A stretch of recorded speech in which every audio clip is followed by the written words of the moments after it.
আসসালামু আলাইকুম প্রিয় দেশবাসী, আমার সালাম নেবেন। আশা করি আপনারা সবাই ভালো আছেন।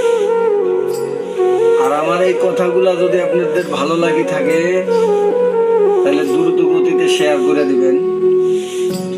জানি প্রত্যেক ঘরে ঘরে মুমিন মুসলমান যারা আছি আমরা তারা দেখতে পারে।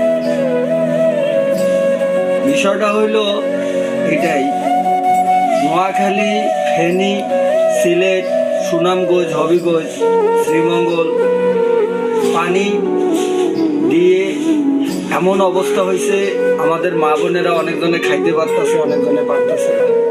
তবে বাহিরে, আমাদের বাংলাদেশ থেকে বাহিরে গেছে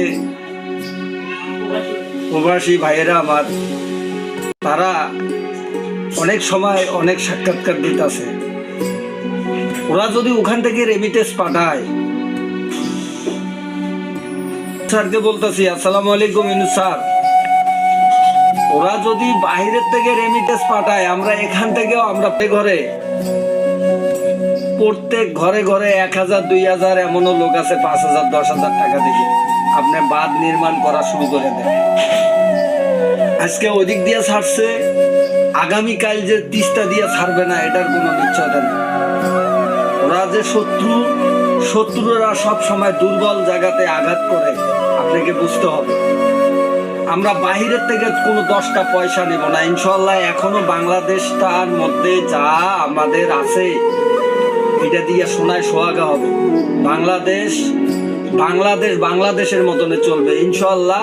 আপনি নাইমা যান, মনে করেন যে আপনি বাঁধ নির্মাণ করা শুরু করে দেন, ইনশাল্লাহ আপনার টাকায় ঠেকবেন না, পয়সা কোনো দিক দিয়ে ঠেকবেন না, ইনশাল্লাহ আপনি কাজ শুরু করে দেন।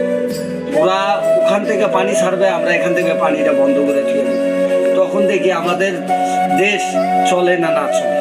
আসসালামু আলাইকুম রাহমাতুল্লাহ।